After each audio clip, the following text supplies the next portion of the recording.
60 FPS. Yes, we are live now. Hello friends, this is Himanshi and welcome to let's learn. सभी को good evening, नमस्कार, राम राम, सत श्री अकाल, अस्सलाम वालेकुम, whatever you feel connected with. Start करेंगे आज का सेशन. असर्शन रीजन यानी कथन और कारण के प्रश्न हैं. 10 से 12 सवाल आपके सीटेट के एग्जाम में देखने को मिल जाते हैं. लगभग सभी सब्जेक्ट्स में अब ये क्वेश्चंस आने लग गए हैं. 6 से 8 सवाल मैक्सिमम सीडीपी यानी 30 में से भी 6 से 8 की संख्या में आए हैं ये सवाल. एक मास्टर ट्रिक का प्रयोग करेंगे क्योंकि ट्रिक्स जो हैं आप लोगों की बड़ी फेवरेट हैं. निमोनिक का इस्तेमाल हम हमेशा से करते आए हैं और आज के सेशन के बाद कोशिश तो ऐसी है कि आपसे कुछ गलत हो जाए बट असर्शन रीजन का सवाल गलत ना हो पेपर में, जो कि कहना बहुत मुश्किल होता है क्योंकि इसमें काफ़ी आपकी जितनी भी अंडरस्टैंडिंग है, जो भी आपने पढ़ा है, आपके कोर कॉन्सेप्ट्स लागू हो जाते हैं. बीटीसी की एक ट्रिक है जो हम इस्तेमाल करेंगे. बीटीसी आप कर चुके होंगे, आप में से कई लोग जो उत्तर प्रदेश से होंगे. बेसिक टीचर जो है कोर्स है, अभी जो है डीएलएड कहते हैं हम उसको, तो ये आपको याद रहेगा, इसलिए जो है इसका हम इस्तेमाल करेंगे. बीटीसी मेथड कह लीजिए आप इसको, क्योंकि आपका बहुत मन लगता है मेथड्स में. नहीं तो ये ऐसे क्वेश्चंस होते हैं जिनमें कॉन्सेप्ट का इस्तेमाल किया जाना चाहिए. देर आए बट दुरुस्त आए. ऑफ कोर्स बहुत ही प्यारे तरीके से, सिंपल तरीके से इसको समझेंगे. इसका बहुत साधारण सा एक उदाहरण लेते हैं. ये आपको कंफ्यूजन इसमें नहीं होगी मेरे ख्याल में कि एक कथन है, असर्शन है और कारण है. ठीक, कथन और कारण है. ठीक, कथन क्या है? माता पिता बच्चों को जन्म देते हैं और किसी तरह से तो नहीं आए. आप में से कोई ऐसा तो नहीं है जिसका अवतरण हुआ हो या एकदम क्या कहते हैं, एकदम से धरती पे प्रकाशित हो गए हो आप अचानक से. सब माता पिता के माध्यम से ही आए. माता पिता बच्चों को जन्म देते हैं. इस सेंटेंस को समझने में कोई दिक्कत है? इसमें कुछ गलती लग रही है, कुछ गड़बड़ लग रही है? नहीं. तो ये ट्रू है. रीजन क्या है इसका? बच्चे माता पिता को जन्म देते हैं. यानी कारण क्या लिखा हुआ है कि बच्चे हैं जो माता पिता को जन्म देते हैं. बताओ, बच्चे माता पिता को जन्म देते हुए देखें. अब ये फिलॉसफी में नहीं जाना है. अगर आप में से किसी का दिमाग जो है फिलॉसफी वाला हुआ मेरे टाइप का, तो फिर जो है आप कह देंगे कि हाँ ये बात भी सही है. नॉर्मल कॉमन सेंस से देखना है ना. तो कॉमन सेंस से, क्योंकि फिलोसॉफिकली अगर आप देखेंगे तो कहेंगे हाँ भाई माता पिता भी तो माता पिता तभी बनते हैं जब बच्चे का जन्म होता है. बट एक बच्चे की बात नहीं हो रही है, मल्टीपल बच्चे हो सकते हैं. तो एनीवे, तो कुल मिला के बात क्या है? माता पिता बच्चों को जन्म देते हैं या बच्चे माता पिता को जन्म देते हैं? ये नीचे वाला हमें गड़बड़ लग रहा है, यहां प्रॉब्लम है, ये रॉन्ग है. बात सही है कि नहीं है? इसको समझने में किसी को कोई दिक्कत है? A is true, R is false, कहानी खत्म हो गई. अगर इतना ही आसान हो जाए तो. इतना ही आसान है बस. आपको इतना ही, अगर देखो दोनों में से कोई भी गलत निकल जाए तो कहानी वहीं समाप्त है. इसको हम अंजलि और राहुल का भी नाम देते हैं. 3 स्टेप की प्रोसेस होती है इसमें. ये ऐसा नहीं है कि सीटेट में अब आना शुरू हुए हैं पिछले कुछ सालों से, जब से पेपर ऑनलाइन हुआ है. ये जेई में या सीबीएसई के एग्जाम्स में, इवन स्कूल्स में, नीट में, यूपीएससी में, स्टेट पीसीएस में, इन सब में ये सवाल आते रहे हैं. कोई ऐसा नहीं है कि ये ऐसे सवाल हैं जो सिर्फ सीटेट के लिए ही अवतरण हुआ है इनका, या ये सीटेट के लिए ही जन्मे हैं सवाल. ऐसा बिल्कुल भी नहीं है. इनका बेसिक मेथड होता है जो ये बीटीसी की, जब हम बात कर रहे हैं कि बीटीसी का इस्तेमाल कब करना है. बीटीसी बोले तो बी फॉर बोथ. देखो मेथड ऐसा होना चाहिए जिसको याद रखने के लिए एक और मेथड ना लगे आपको, एक ट्रिक और ना लगे ट्रिक को याद रखने के लिए. बीटीसी आसान है याद रखना आपके लिए. बोथ ट्रू तभी चेक करना है. थर्ड स्टेप पे जाओगे ही तब कि दोनों ट्रू हैं, तब आप चेक करते हो कि इसका रीजन ट्रू है कि नहीं है. चेकिंग तब होगी जब दोनों ट्रू होंगे, ये शर्त पहली है. अगर ये बोथ ट्रू नहीं है, यानी ए और आर ट्रू नहीं है, दोनों में से कोई एक भी ट्रू नहीं है, तो कोई चेक नहीं करना कि ये रीजन ट्रू है नहीं है, कुछ नहीं, जाना ही नहीं है आगे. और मैक्सिमम क्वेश्चंस जो हैं इसमें वो both A and R true वाले ही होते हैं. ये मेरा एनालिसिस है. अगर आप खोल करके देखेंगे सवाल पुराने सालों के, और आप में से कई लोगों ने तो रट्टे भी लगाए हुए हैं कि एक काम करते हैं, both A and R true and R is the correct explanation, ये याद कर रखा है कुछ लोगों ने, तो वो तो आंख बंद करके यही सवाल का जवाब देते हैं. ऐसा भी नहीं करना है, क्योंकि कई बार ऐसा भी हुआ है पेपर में. मैं क्वेश्चन कराऊंगी भी कि दोनों भी फॉल्स आ जाते हैं या कोई एक फॉल्स हो गया. लेकिन मैक्सिमम जो सिनेरियो बनता है वो 70-80% जो सवाल हैं both A and R true, या तो आर रॉन्ग हो जाएगा या फिर आर भी करेक्ट होता है. तो अगर आपको बिल्कुल कुछ ना समझ आ रहा हो, आंख ही बंद करके आपको पेपर में जवाब देना है, क्योंकि नेगेटिव मार्किंग नहीं है तो कई लोग तुक्के में भी विश्वास रख लेते हैं. बट तुक्का is not the right way to pass the exam. सिर्फ तुक्के से तो नहीं हो पाएगा. लेकिन अगर आप फंस रहे हो, ऐसा मन कर रहा हो सवाल छोड़ के आना है, तो फिर आप both A and R true वाले के साथ जा सकते हैं. अगर आपको कंफर्मेशन हो कि दोनों में से कोई एक गलत नहीं है तो आर इज द करेक्ट, जो आपने याद किया हुआ है वो चल जाएगा बहुत जगह पे। बट ऐसा तो हमें नहीं करना चाहिए। जब 12 सवाल अगर पेपर में आ रहे हैं, 4 से 6 सवाल कम से कम, 4 क्वेश्चंस मिनिमम सीडीपी में, 30 में से 6 से 8 सवाल मैक्सिमम, सिर्फ सीडीपी की बात कर रही हूँ। ईवीएस में भी ये सवाल अभी हम एक क्वेश्चन करेंगे, ईवीएस में पूछा हुआ है। लैंग्वेज में भी सवाल आता है, हिंदी पेडागोजी, इंग्लिश पेडागोजी में। आज 10 अगस्त है, अब से पेपर तक 7 सितंबर तक मैं 15 क्लासेस लेने वाली हूँ, और 15 क्लासेस अगर आपने अच्छे से कर ली, बस उद्धार हो जाएगा उतने में, बहुत ज्यादा चिंता नहीं करनी है। चलिए खैर समझते हैं। और ये आपको एक इसके लिए 4 ऑप्शंस देती हूं अब, तब ऑप्शंस से बनता है ना क्वेश्चन, तो मुश्किल। अब यहां पे देखो कौन सा सही होगा। हिंदी मीडियम वाले भी एक बार ट्राई करो, फिर ऐसे ही 2-3 सवाल और करेंगे जिससे आपको आसानी से समझ में आ जाए कि हमने देख लिया, ए चेक किया कि माता पिता बच्चों को जन्म देते हैं, बात सही है। बच्चे माता पिता को जन्म देते हैं, ये बात थोड़ी अटपटी है, ये रॉन्ग है। तो जब इन दोनों में से कोई भी एक रॉन्ग साबित हो जाए तो तीसरे स्टेप पे नहीं जाना होता। अभी जो हमने बीटीसी में बात की है, अभी वो तीसरा स्टेप हम डिस्कस करेंगे। वो पिछले साल भी हमने सेम शेयर किया था, और उसमें वो जो मेथड है बिकॉज लगाने का, जिसकी हम बात करेंगे अभी, वो यूनिवर्सल टाइप का मेथड है।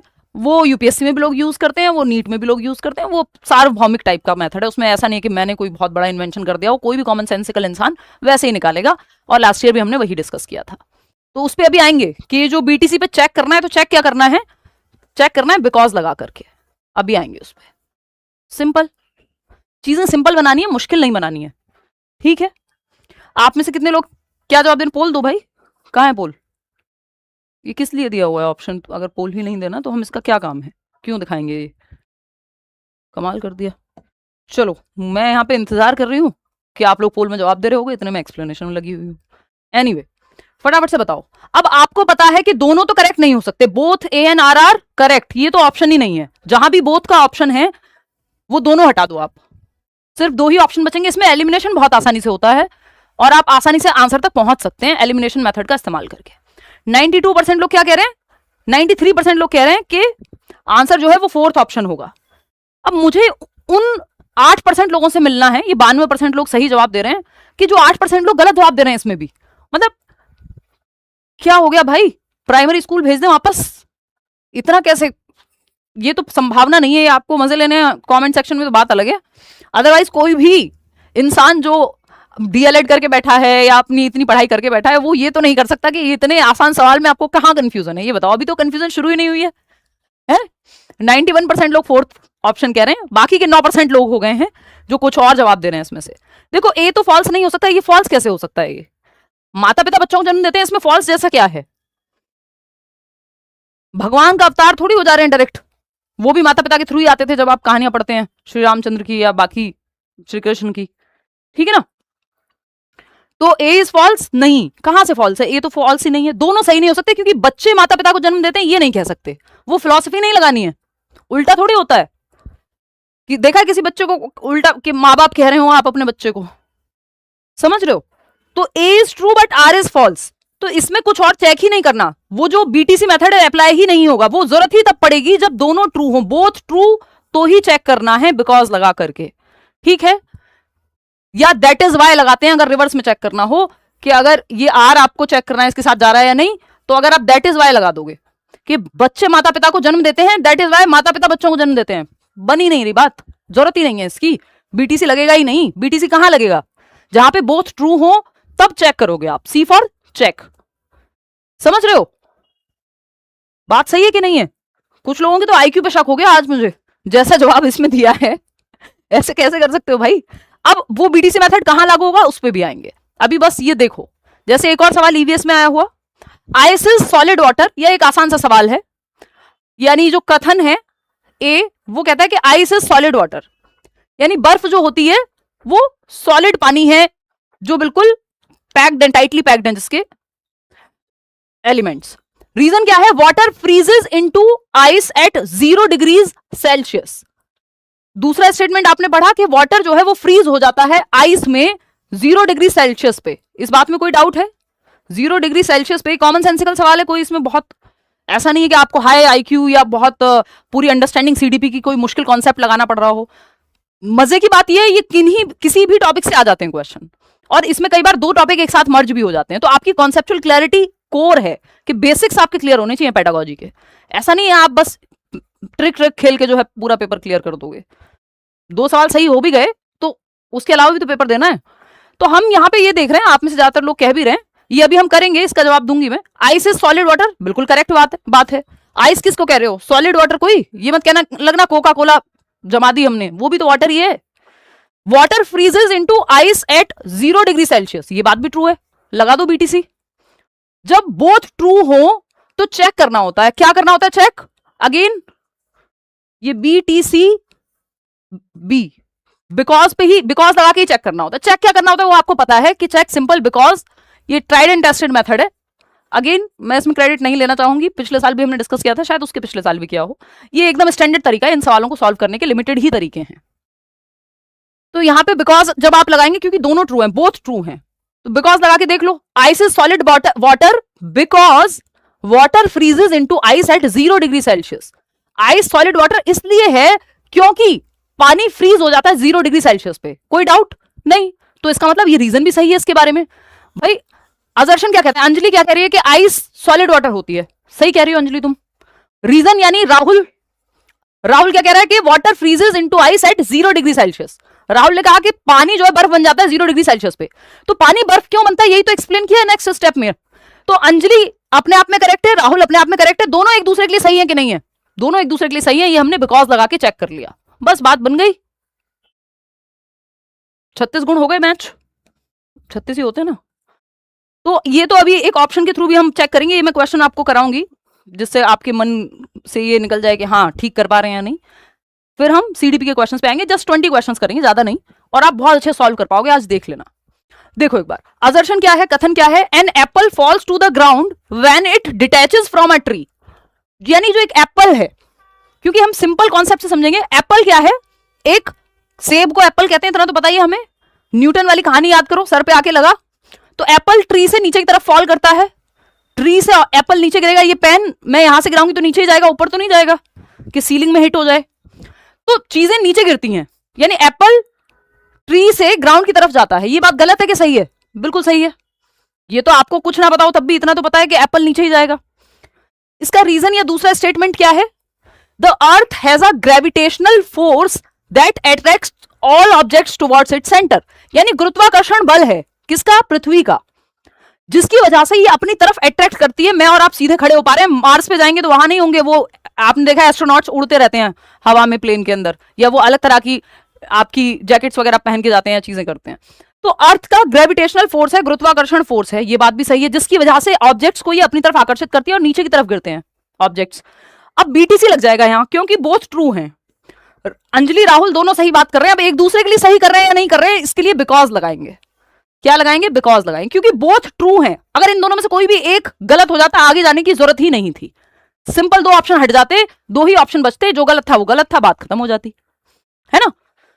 ऐसा हो सकता है कि ये दोनों सही होते हुए एक दूसरे के लिए सही ना हो, इसी के लिए हमें वो बीटीसी मेथड लगाना पड़ रहा है, सिर्फ ये चेक करने के लिए कि ये दोनों सही है बट एक दूसरे के लिए सही नहीं है। कंपैटिबिलिटी चेक कर रहे हैं, ठीक है बात। डेटिंग वेटिंग से आपको समझ में आ जाता है आसानी से, ठीक। तो बिकॉज लगाएंगे क्योंकि दोनों सही हैं। तो पढ़ के देख लो, an apple falls to the ground when it detaches from a tree because the earth has a gravitational force that attracts all objects towards its centre. यानी एप्पल गिरता है क्योंकि, क्यों गिरता है? क्योंकि अर्थ का गुरुत्वाकर्षण बल है, बात खत्म हो गई। इसको अगर रिवर्स में चेक करना हो तो दैट इज वाई लगा लेते हैं कि द अर्थ है, अगर रीजन से चेक करना है तो the earth has a gravitational force that attracts all objects towards its centre, that is why, इसलिए that is why an apple falls to the ground when it detaches from a tree. बात सही है कि नहीं है? बात तो सही है, क्लियर है, कोई दिक्कत परेशानी इस बात को समझने के लिए? अब कुछ सवाल करेंगे, उससे आपको और क्लैरिटी मिलेगी।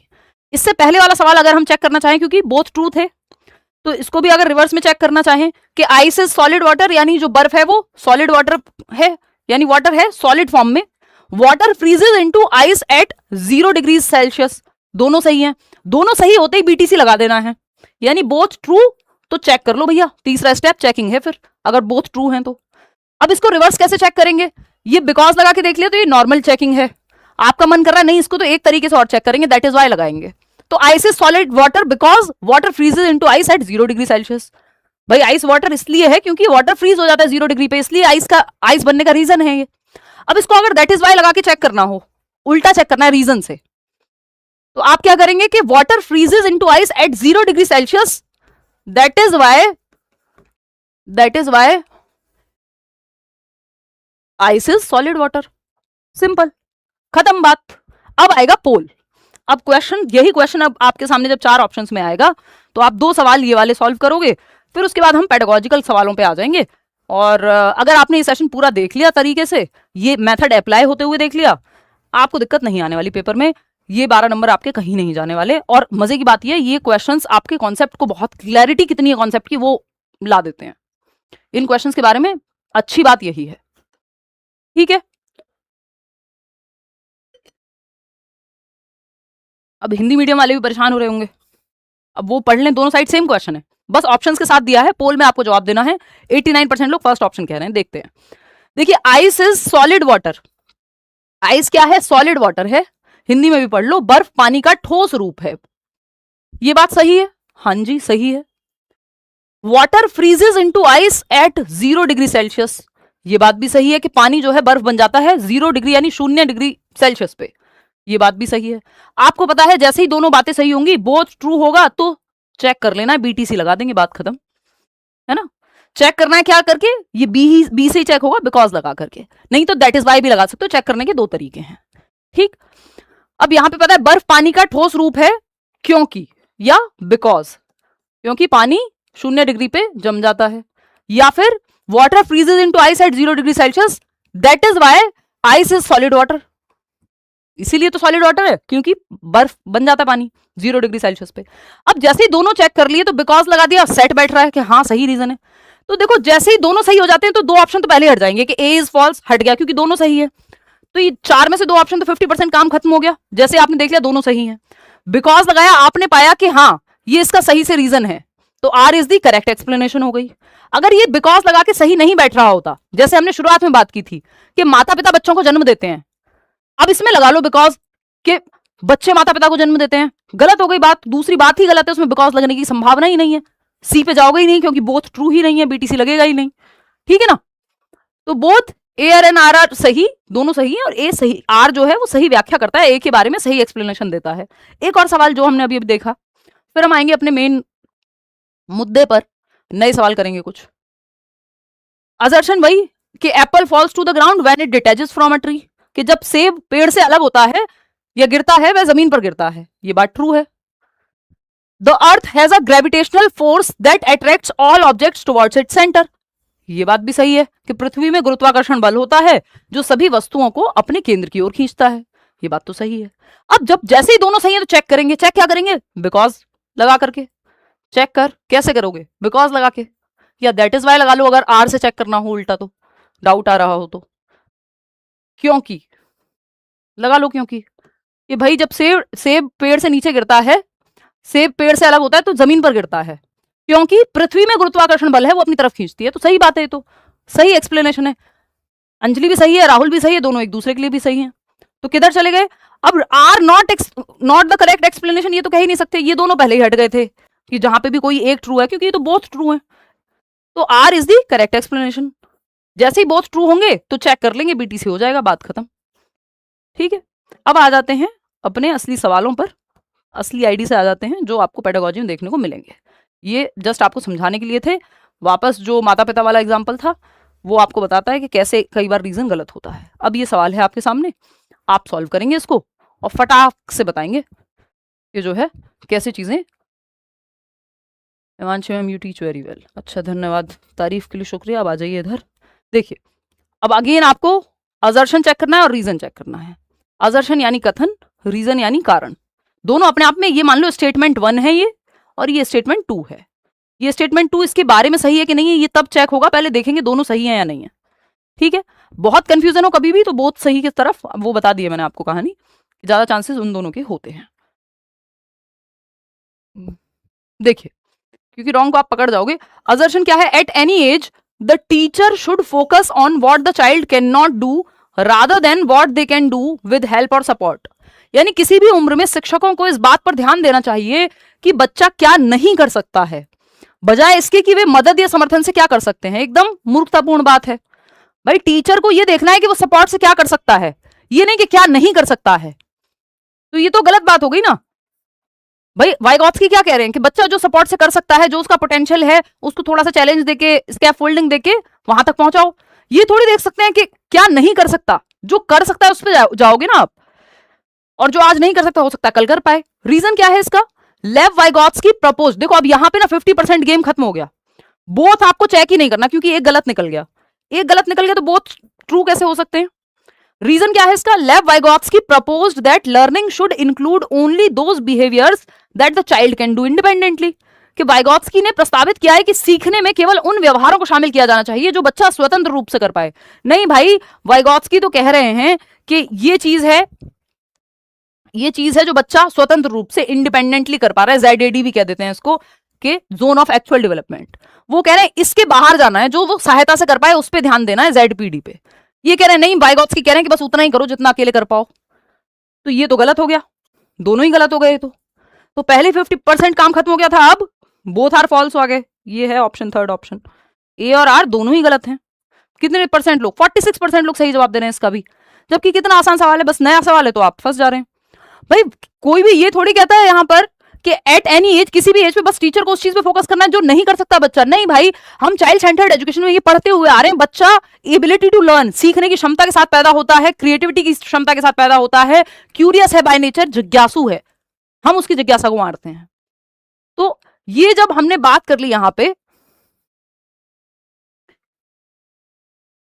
इसमें बचता ही नहीं है। इसमें कहां डाउट है? हमें कैसे आ रहा है डाउट कि हमें यहां पे फोकस ये नहीं करना बच्चा जो नहीं कर सकता, हमें फोकस करना है जो वो कर सकता है हेल्प के साथ। इसमें उल्टी बात कह दी थी इन्होंने, तो दोनों ही फॉल्स हैं। चेक करने की जरूरत नहीं है, BTC लगेगा ही नहीं। BTC लगेगा ही वहां जहां बोथ ट्रू होंगे, वहीं तो चेकिंग होगी। देखिएगा सेकंड क्वेश्चन, अगेन असर्शन है आपके पास, यानी A है और R है, रीजन है। अब ये A और R सही है कि नहीं वो अलग पहले यही चेक करना है स्टेप 1 में, कि ये अपने आप में सही है कि नहीं है, ये इंडिपेंडेंटली ट्रू जो है ये सही है कि नहीं है। अगर दोनों सही होंगे तब C पे जाएंगे, चेक करेंगे। असर्शन है language is an effective tool for communication. ये तो इस बार का आया हुआ सवाल है, ये मैंने जानबूझ करके इसको रखा है। हिंदी या इंग्लिश पेडागोजी में आया हुआ है, मैंने आपको बाइलिंगुअल दे दिया है, क्योंकि हिंदी इंग्लिश पेडागोजी आजकल ट्रांसलेशन ही आती है कई सालों से। भाषा संप्रेषण के लिए एक प्रभावशाली उपकरण है, इस बात को लेके कोई डाउट है? Language is a tool for communication, संप्रेषण का माध्यम है अपनी बात को कहने का, दूसरी की बात को समझने का। इसमें कोई डाउट है? नहीं। तो ये तो ट्रू हो गई बात। रीजन क्या दिया इसका, या रीजन ना भी दिया हो, अपने आप में ये जो स्टेटमेंट है इसको पढ़ते हैं। Language helps to convey social messages, यानी जो भाषा है वो सामाजिक संदेश संप्रेषित करने में मदद करती है। कि भाई प्रधानमंत्री जी जो हैं संबोधित कर रहे हैं पूरे देश को, या कोई सेमिनार है वहां आप लेक्चर लेने गए, तो जो लेक्चरर है जो सेमिनार कंडक्ट कर रहा है वो बाकी लोगों तक अपना मैसेज पहुंचाएगा। या नोटबंदी हुई, या फिर लॉकडाउन की बात कर लेते हैं, तो सोशल मैसेज ही तो दिया गया सरकार के द्वारा या प्राइम मिनिस्टर के द्वारा, है ना। इसको किसी पार्टी से मत जोड़िएगा, मुद्दा समझने की कोशिश कीजिएगा, ये सब पे लागू होता है ना। तो भाषा सामाजिक संदेश संप्रेषित करने में मदद करती है, ये बात भी ट्रू है, और संप्रेषण का माध्यम है, ये बात भी ट्रू है। तो अब बोथ ट्रू होते ही आपको तीसरे स्टेप पे चले जाना है, BTC बोथ ट्रू है तो चेक करना पड़ेगा बिकॉज लगा के। भाई बोथ ट्रू जैसे ही हो गए तो आपको चेक करना पड़ेगा। If both are true then you have to check the reason for assertion, कि जो कथन के लिए कारण सही है कि नहीं है, फिर आपको चेक करना पड़ेगा जो A है उसको। ठीक, बिकॉज लगाओगे या रीजन में दैट इज वाई लगा दोगे। तो यहां पे अगर हम देखें तो असर्शन क्या है, language is an effective tool for communication, भाषा संप्रेषण के लिए एक प्रभावशाली उपकरण है, बिल्कुल सही बात है। अब इसमें लगाओगे बिकॉज या क्योंकि लिख दोगे हिंदी में, क्योंकि भाषा सामाजिक संदेश संप्रेषित करने में मदद करती है। तो language is an effective tool for communication because language helps to convey social messages. भाई कम्युनिकेशन का टूल कैसे है, क्योंकि सोशल मैसेज को कम्युनिकेट करती है, लोगों में कम्युनिकेशन कर पाती है, कम्युनिकेट कर पाती है अपने मैसेजेस को। अब इसको दैट इज वाई लगा के चेक कर लो। देखो जैसे ही दोनों ट्रू हुए थे, ये A भी ट्रू था और R भी ट्रू था, तो दो ऑप्शन हट जाएंगे कि A is true but R is false, ये तो हट गया पिक्चर से। R is true but A is false हट गया। अब इन दोनों में से कुछ होने वाला है। अब यहां पे आपको देखना है कि लैंग्वेज हेल्प्स टू, उल्टा चेक कर लो reverse, language helps to convey social messages, जो भाषा है वो सामाजिक संदेशों को संप्रेषित करने में मदद करती है। दैट इज वाई यानी इसीलिए language is an effective tool for communication, क्योंकि सामाजिक संदेशों को संप्रेषित करने में मदद करती है, इसीलिए भाषा संप्रेषण के लिए एक प्रभावी या प्रभावशाली उपकरण है। या फिर उल्टा बिकॉज लगा लो, भाषा संप्रेषण के लिए एक प्रभावशाली उपकरण है क्योंकि सोशल मैसेज को आगे पहुंचाने में मदद करती है। सिंपल। तो दोनों ट्रू हो जा रहे हैं, रीजन भी सही बैठ रहा है। हाँ, दैट इज वाई बिकॉज लगा के सेट बैठ रहा है, तो both A and R are true and R is the correct explanation. R not correct explanation, ये तो कह ही नहीं सकते। करेक्टली एक्सप्लेन कर रहा है जो आर है, वो ए के बारे में सही बात बता रहा है हमें, ठीक है ना। तो 75% आंसर जो है सही है, मतलब 75% लोग सही जवाब दे रहे हैं थर्ड ऑप्शन। क्वेश्चन नंबर 3 देखिएगा, ये क्या कहता है भाई, इंट्रोड्यूसिंग, बहुत अच्छा सवाल है, नया सवाल है, introducing counter intuitive physical phenomena in elementary science classrooms induces a state of cognitive conflict that drives learning. प्राथमिक विज्ञान की कक्षाओं में सहज ज्ञान के विपरीत भौतिक घटनाओं को प्रस्तुत करना संज्ञानात्मक द्वंद्व की स्थिति पैदा करता है जो अधिगम को गति देता है। क्या ये बात सही है? पियाजे को याद कीजिए। अब आपको किसी भी टॉपिक से, पूरे सिलेबस में कहीं से भी ये सवाल बन सकता है, और कई बार दो टॉपिक को भी मर्ज कर देता है। दोनों के बारे में अगर आपको नहीं पता होगा कि एक डेवलपमेंट से है और एक इंटेलिजेंस से है, अब दोनों अगर आपने नहीं पढ़े हैं तो आप फंस जाओगे, फिर सवाल में आएगा अभी आगे ऐसा सवाल भी। तो यहां पर 46-50% कह रहे हैं कि थर्ड ऑप्शन होगा। अभी चेक करेंगे, देखेंगे। तो पहले देखते हैं, introducing counter intuitive physical phenomenon in elementary science classrooms induces a state of cognitive conflict that drives learning. यानी अगर आप counter intuitive physical phenomena elementary science classroom में, काउंटर इंट्यूटिव क्या है, नाइव थियरीज, ऑल्टरनेटिव थियरीज बच्चे की है, मान लो कि पानी का रंग तो हरा होता है, या फिर जो भारी चीजें हैं वो डूब जाती हैं, heavy things sink in the water या सिंक इन वाटर। अब इसको आप काउंटर इंट्यूटिव को चैलेंज कैसे करोगे? कॉन्फ्लिक्ट कब क्रिएट होगा? जब आप कहोगे कि शिप तो नहीं डूबता। तो आपने चैलेंज किया एक लॉजिक दे करके, तो इसका मतलब कॉग्निटिव कॉन्फ्लिक्ट आया। कॉग्निटिव कॉन्फ्लिक्ट को पियाजे क्या कहते हैं? डिसइक्विलिब्रियम। तो असंतुलन की स्थिति पैदा हुई, असंतुलन की स्थिति पैदा हुई। बात सही है? असंतुलन की स्थिति पैदा हुई, ठीक है। डिसइक्विलिब्रियम, ये जो द्वंद है या कॉन्फ्लिक्ट है, इसको जब बच्चा रिजॉल्व करेगा तो एकोमोडेट करेगा, समायोजन करेगा, तो नया स्कीमा बनाएगा या पुराने को चेंज करेगा कि हाँ भाई वाटर तो कलरलेस होता है, ऐसे तो आपने ब्लू भी देखा है, पानी में जो रंग मिक्स कर दो वो बन जाएगा। तो काउंटर इंट्यूटिव एग्जाम्पल देने से द्वंद क्रिएट होगा, द्वंद से बच्चे का कॉग्निटिव डेवलपमेंट होता है। ये यहां तक की बात तो सही है कि कॉग्निटिव कॉन्फ्लिक्ट से लर्निंग होती है। अगर मान लो कभी कंफ्यूजन ही ना हो, भाई काउंटर इंट्यूटिव का मतलब क्या है? कंफ्यूजन को आप डिस्कस कर रहे हो, अगर कंफ्यूजन ही नहीं होगी तो कभी सीखोगे ही नहीं नया। तो रीजन, ये एकदम सही बात है। रीजन क्या है इसका? ये सेकंड स्टेटमेंट क्या है? Cognitive equilibration is achieved when children modify their existing mental schemas to accommodate discordant experiences. यानी संज्ञानात्मक संतुलन तब प्राप्त होता है जब बच्चे विसंगत अनुभवों को समायोजित करने के लिए अपने मौजूदा मानसिक स्कीमा में संशोधन करते हैं। ये भी सही है, इसमें क्या दिक्कत है? फिर आप गलत जवाब क्यों देने में लगे हुए हैं भाई? जब दोनों सही है तो आप बीटीसी का इस्तेमाल करेंगे, यानी बोथ ट्रू। तो चेक करना पड़ेगा थर्ड स्टेप कि रीजन इसके लिए सही है कि नहीं है। बिकॉज लगा दो, फटाफट से बिकॉज लगा दो, देख लेते हैं। तो introducing counter intuitive physical phenomena, यानी जो सहज ज्ञान है, नाइव थियरीज हैं, वैकल्पिक अवधारणाएं हैं, मिसकॉन्सेप्शंस हैं, उनके अगेंस्ट जब आप डिस्कशन करते हो तो इससे क्या होता है? कॉग्निटिव कॉन्फ्लिक्ट क्रिएट होता है, जिससे लर्निंग होती है, क्योंकि वो नया स्कीमा बनाएगा या पुराने में एडजस्टमेंट या करेक्शन करेगा, जिसको एकोमोडेशन कहते हैं। अगर ये चैलेंज नहीं हुआ होता है, अगर ये कॉन्फ्लिक्ट क्रिएट नहीं होता, तो कभी लर्निंग नहीं होती आगे। तो because cognitive conflict that drives learning, because cognitive equilibration is achieved. Balance कब अचीव होगा? जब बच्चे मॉडिफाई करेंगे अपने एग्जिस्टिंग स्कीमा को, कि भैया ये जो चिड़िया देखी आपने, या हेलीकॉप्टर जो देखा उड़ते हुए, या एरोप्लेन जो देखा उड़ते हुए और उसको बर्ड कह दिया, तो टीचर ने कहा बेटा ये बर्ड नहीं हेलीकॉप्टर होता है। अब जैसे हेलीकॉप्टर कहा तो डिसइक्विलिब्रियम होगा, डिसबैलेंस की स्थिति बनेगी दिमाग में। अब ये डिसबैलेंस जो है लर्निंग को बढ़ावा देगा, क्योंकि अगर कभी ये कंफ्यूजन ही नहीं आता कि हेलीकॉप्टर और बर्ड अलग होते हैं तो बच्चा तो यही मानता रहता पूरी जिंदगी। तो अब जब क्योंकि उसे पता चल गया, तो ये जो कॉग्निटिव इक्विलिब्रेशन है ये अचीव कब होगा? जो एग्जिस्टिंग स्कीमा है उसका बर्ड का, वो एकोमोडेट कर लेगा कि भाई हेलीकॉप्टर अलग होता है, एक नया स्कीमा बनाएगा, और ये बर्ड अलग होता है, दो अलग चीजें हैं। या पुराने में चेंज कर लेगा कि ये बर्ड नहीं है क्योंकि ये लिविंग नहीं है या खुद से नहीं उड़ रही, मैनमेड है। तो यहां पर बिकॉज लगाया तो ये सही बन रहा है। तो both A and R are true. देखो ए इज ट्रू तो खत्म हो गई कहानी, ये दोनों ऑप्शन तो हट ही गए पिक्चर से जैसे ही दोनों ठीक हो जाते हैं। अब आर सही है कि नहीं, हाँ आर सही है, आर इज नॉट करेक्ट थोड़ी कह सकते हैं। तो first option is the right answer. अब ये लैंग्वेज का खेल है, जिसने प्रैक्टिस की होगी थोड़ी सी सवाल पढ़ करके, लैंग्वेज आप ही को पढ़ के समझनी है पेपर में, मैं हेल्प कर रही हूँ, अप्रोच डेवलप कर रही हूँ कि कहना क्या चाहता है, इसीलिए आप साथ में प्रैक्टिस कर रहे हैं।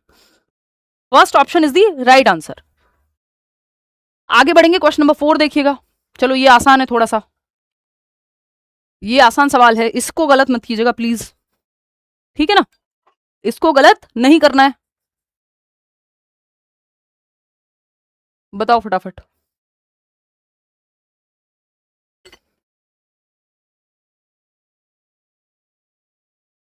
फर्स्ट ऑप्शन 69% लोग कह रहे हैं, चलिए देख लेते हैं। अब यहां पर स्टेटमेंट 1 उठाएंगे, ए उठाएंगे, क्या कहता है, physical growth is a life long process that continues dynamically from birth until the end of human life. कि शारीरिक वृद्धि जो होती है वो जीवन पर्यंत चलने वाली प्रक्रिया है, जो जन्म से लेकर मानव जीवन के अंत तक गतिशील रूप से जारी रहती है। ये हमने पढ़ा नहीं है क्या कि ग्रोथ मेच्योरिटी तक रहती है, लाइफ लॉन्ग नहीं चलती ग्रोथ, डेवलपमेंट लाइफ लॉन्ग चलता है, ये तो हमें पता है। तो ये तो स्टेटमेंट ही गलत हो गया। जैसे ये गलत हुआ, ये बोथ वाले ऑप्शन दोनों हटा देंगे हम, क्योंकि आगे भी सेकंड पे भी जाने की जरूरत नहीं है, आपके 50% ऑप्शन हट गए। रीजन क्या है, growth primarily refers to quantitative biological changes such as increase in height, weight and cellular structure। Height weight जो आपकी कोशिकीय संरचना है या इवन आपके ऑर्गन्स का वेट है, तो आपकी हाइट हमेशा थोड़ी बढ़ती रहती है, एक टाइम के बाद रुक जाती है जैसे मेच्योरिटी अचीव करते हैं आप। तो ये बात भी सही है, लेकिन ये गलत थी, तो गलत थी तो खत्म ही हो गई कहानी, बीटीसी पे जाना ही नहीं है अगर दोनों सही नहीं है तो। भाई दोनों सही नहीं है बीटीसी पे क्यों जाएंगे, जब बोथ ट्रू होंगे तब तो आप चेक करोगे। तो A is wrong, A is false, but R is true. कितने लोग सही जवाब दे रहे हैं, 48% लोग। अब मैंने मान लिया कि आपको ये समझ आ गया है, ठीक है, इसको ऐसे ही एलिमिनेट करना है, सेम एलिमिनेशन, इसमें मल्टीपल मेथड लगा दिए हमने। बीटीसी की तो जरूरत सबसे लास्ट में पड़ेगी। तो डेवलपमेंट का पार्ट है growth, height weight shape size का बढ़ना ग्रोथ है, लेकिन डेवलपमेंट में तो शारीरिक पहलू भी आते हैं, शरीर के हाइट वेट का भी बढ़ना भी है, आपकी समझ का बढ़ना भी है, आपके इमोशंस का, आपकी भाषा का विकास भी है, physical cognitive social emotional. Question number 5 देखिएगा, ये क्या कहता है भाई। क्वेश्चन नंबर 5 कहता है कि असर्शन है अभिकथन, a child who silently plans each step mentally while assembling a complex model tractor is exhibiting an inability to externalize language indicating delayed language development। बहुत अच्छा सवाल है, आपको कितनी समझ आपकी विकसित हुई आज तक पेडागोजी की, सब चेक कर लेगा ये। एक बच्चा जो एक जटिल मॉडल ट्रैक्टर को असेंबल करते समय प्रत्येक चरण की योजना मन ही मन में बनाता है, वह भाषा को बाह्य रूप से व्यक्त करने में असमर्थता प्रदर्शित कर रहा है, जो भाषा विकास में विलंब का संकेत है।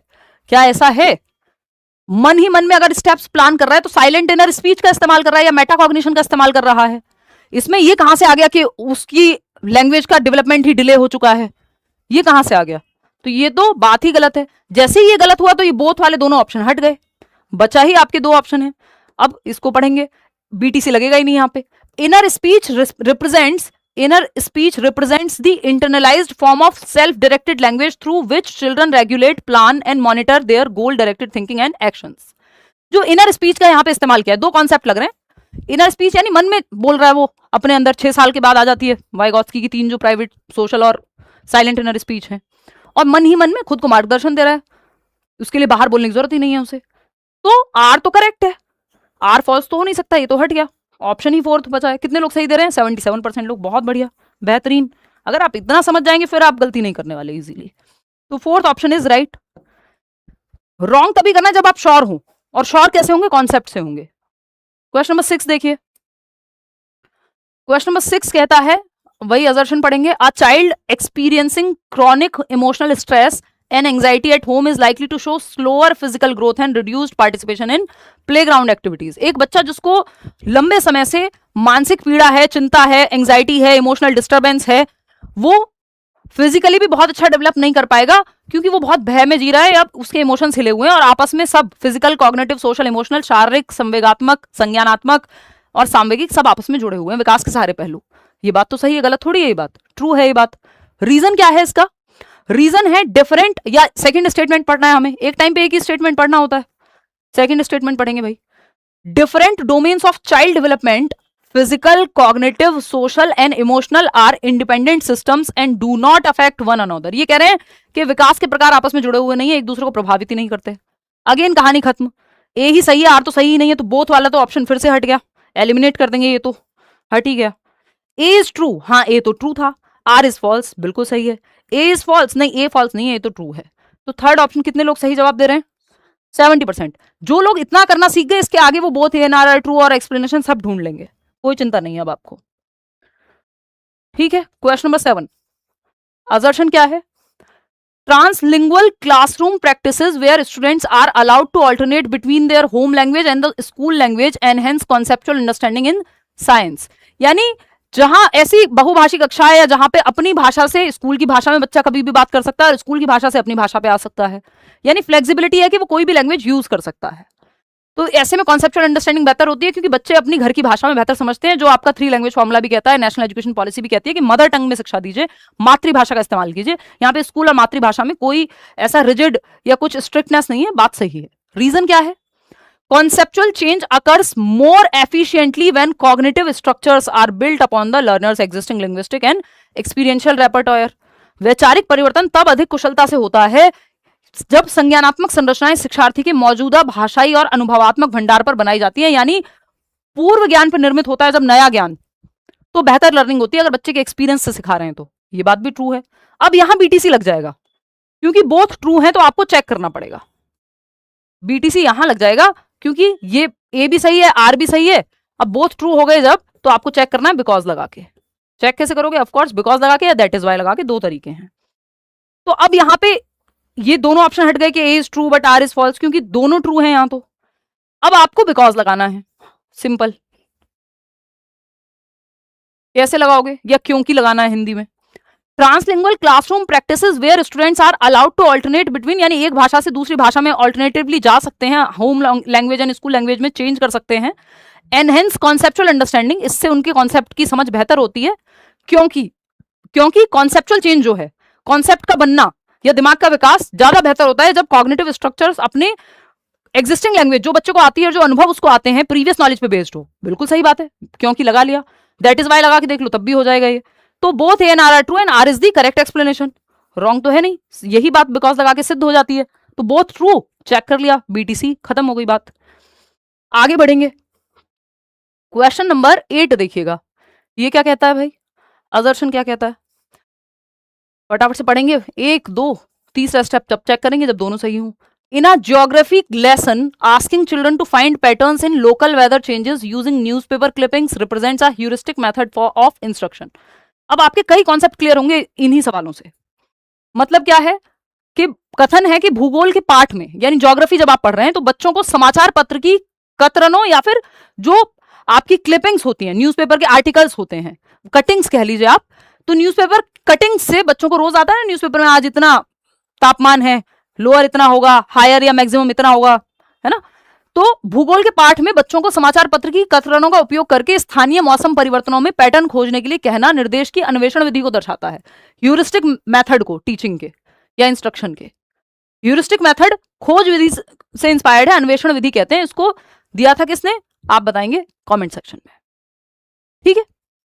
अगर हम बात करते हैं यहां, कमेंट सेक्शन में बताइए, ये आपका होमवर्क है, जनरली नहीं पूछता है सीटेट में, इसलिए नहीं मैं बोल रही हूँ, नहीं तो इस पे हम चर्चा करते हैं। लेकिन ये चाइल्ड सेंटर्ड मेथड है, बिल्कुल बच्चा एक्टिव है, डिस्कवर करके अपनी नॉलेज तक पहुंचेगा, इंक्वायरी करके खुद से जाएगा। रोज देखा उसने कि 1 महीने से न्यूज़पेपर में ये तापमान आ रहा है, इसी के अराउंड चल रहा है, तो वो पैटर्न समझने की कोशिश कर रहा है, खुद से ज्ञान का निर्माण कर रहा है, बच्चा सक्रिय है, तो ऑप्शन सही है। जहां बच्चा एक्टिव है वो ऑप्शन सही है। रीजन क्या है इसका? Under the heuristic method the teacher directs and controls every single step of the investigation to ensure students do not make any mistake। अब जिसको ये नहीं पता कि ह्यूरिस्टिक मेथड क्या होता है वो गलत कर देगा। कैसे? क्योंकि ये कह रहे हैं कि अन्वेषण विधि के तहत शिक्षक जांच के हर एक कदम को पहले से निर्देशित करता है, नियंत्रित करता है, कंट्रोल करता है। भाई ये चाइल्ड सेंटर्ड मेथड है और सुनिश्चित करता है कि बच्चा गलती ही ना करे। देखो, जो ऑप्शन ये कहे कि बच्चे को गलती करना अलाउड नहीं है, वो ऑप्शन बच्चे के पक्ष में नहीं है, और जो बच्चे के पक्ष में नहीं है वो आपके लिए सही नहीं है। पेडागोजी में वो गलत है जहां बच्चा एक्टिव नहीं है, जहां ये टीचर सेंटर्ड है। आपको चाइल्ड सेंटर्ड मेथड चाहिए, तो ये तो गलत हो गई ना बात। सारे एक एक स्टेप पहले से निर्धारित होगा, नहीं अन्वेषण का मतलब ही नहीं है, फिर खोज विधि का कहां ऑप्शन बचा? यहां खोज तो हो ही नहीं रहा, अन्वेषण तो हो ही नहीं, एक्सप्लोरेशन तो हो ही नहीं रहा। यहां तो वो खुद जानकारी तक पहुंचता है, नहीं तो टीचर खुद भी बता सकता था। टीचर ने ज्ञान को रचना करने के लिए कहा, एक्टिवली कंस्ट्रक्ट करने के लिए कहा, पहले से स्टेप बाय स्टेप थोड़ी बताया कि ये वाला न्यूज़पेपर लेना, वो वाला लेना, ऐसे करना वैसे करना। उन्होंने बता दिया, अब आप खुद से पैटर्न को रिकॉग्नाइज करोगे। ये जो बात हुई है यहाँ पे कि एवरी सिंगल स्टेप लगभग एल्गोरिथम में या एल्गोरिथमिक मेथड में होता है, ये कि मैथ्स का फॉर्मूला है, एक एक चीज पहले से सेट है, स्टेप 1 ये होगा, स्टेप 2 ये होगा। ह्यूरिस्टिक में तो बच्चे को एक्सप्लोर करने के लिए मौका दिया जाता है। तो जैसे ही ए सही है आर गलत है, तो ऑप्शन ये बोथ वाले दोनों हट गए, ए सही है आर गलत है, बस खत्म, पहुंच गए आप आसानी से। इसीलिए अब आप समझ पा रहे हो क्यों मैं ये कह रही हूं कि ज्यादातर सवाल जो है वो both A and R are true and R is the correct explanation की तरफ आते हैं, या इन दोनों में से कोई होते हैं। क्योंकि जैसे ही कोई एक गलत होगा ना, फिर आप आंसर ऐसे चुटकियों में ढूंढ लेंगे, फिर आपका वो काम ही नहीं बचेगा, इसमें टाइम ही नहीं लगेगा। बोथ ट्रू और करेक्ट तो आपको चेक ही नहीं करना पड़ेगा, समझ रहे हो? तो इसलिए इनके जवाब ये वाले कम आते हैं। जब आप फंस रहे हो तो वो both A and R are true की तरफ, या ऊपर के दोनों ऑप्शंस में से कोई एक ऑप्शन होने की संभावना ज्यादा रहती है। Both A and R are true, R is not correct, R is correct, ये जो ऊपर के दो ऑप्शंस हैं ये आते हैं, ऐसा नहीं आते, बट संभावना मतलब इनकी संख्या कम है। क्वेश्चन नंबर 9 देखिएगा। 50% सेशन हमने खत्म कर लिया है, क्योंकि इनमें टाइम लगता है थोड़ा पढ़ के समझने में, और हम तसल्ली से समझ भी रहे हैं। ये वाले क्वेश्चंस टाइम लेंगे आपका, सवाल आप सॉल्व कर देंगे? बताइए फटाफट। 20 सवाल हैं बस आज, क्योंकि इससे आपको क्लैरिटी आ जाएगी। शुरू के 3-4 सवाल हमने काउंट नहीं किए।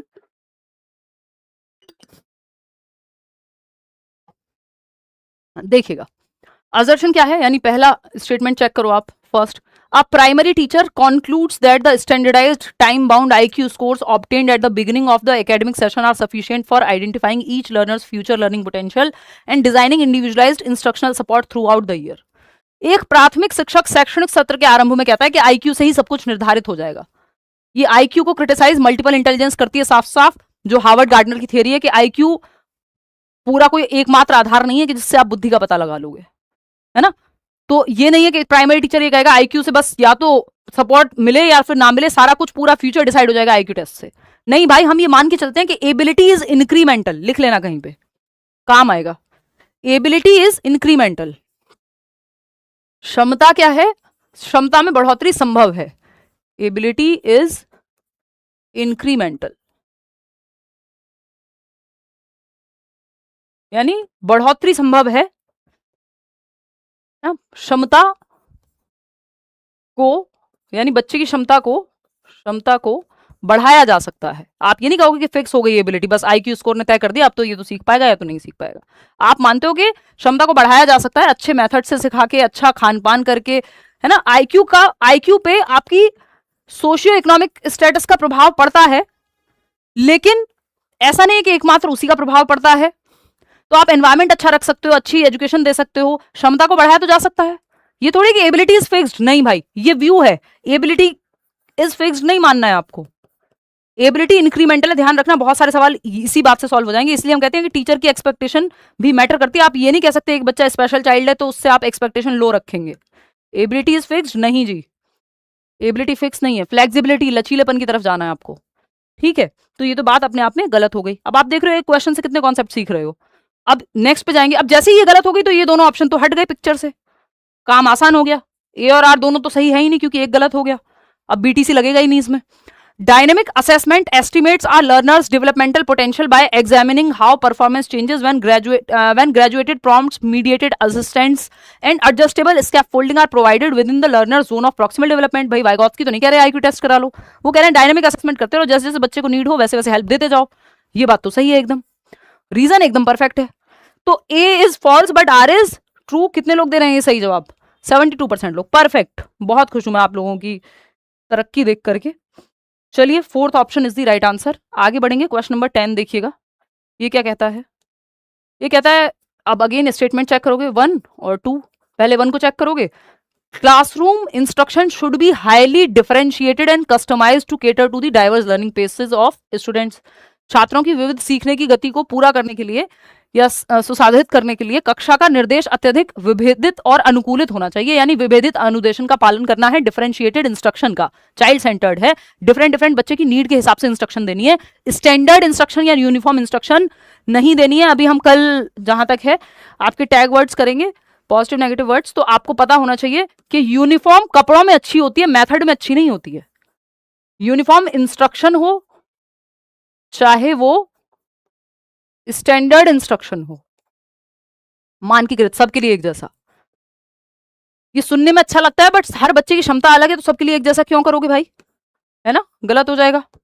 आप डिफरेंशिएटेड इंस्ट्रक्शन, विभेदी अनुदेशन। डिफरेंशिएटेड इंस्ट्रक्शन का मतलब ये नहीं बच्चों में पार्शियलिटी कर रहे हो, भेदभाव कर रहे हो। ये बच्चों की नीड के हिसाब से, क्षमता के हिसाब से, इंटरेस्ट के हिसाब से, एबिलिटी के हिसाब से आप मेथड अलग अलग चूज करते हो। एक ही मेथड से नहीं पढ़ाते सिर्फ, सबको एक डंडे से नहीं हाँकना है। क्लास में अलग अलग तरह के बच्चे हैं, विभेदी अनुदेशन कहते हैं इसको। तो differentiated instruction is good. Uniform instruction, standard instruction negative words हैं बिल्कुल। अगर कॉन्टेक्स्ट में जो है ये एकदम साफ साफ नकार दिया जाएगा इन शब्दों को। तो ये बात सही है, हाँ ये एक अच्छा सवाल बन रहा है, ये सही है। अब रीजन चेक करते हैं। Individual differences among learners are shaped solely by unique genetic endowments while environmental factors play no role postnatally. Environment का कोई रोल नहीं जन्म के बाद, ये कैसी बात है? एनवायरमेंट का रोल ही है मेन जन्म के बाद, इवन जन्म से पहले भी है बट जन्म के बाद मेन रोल है।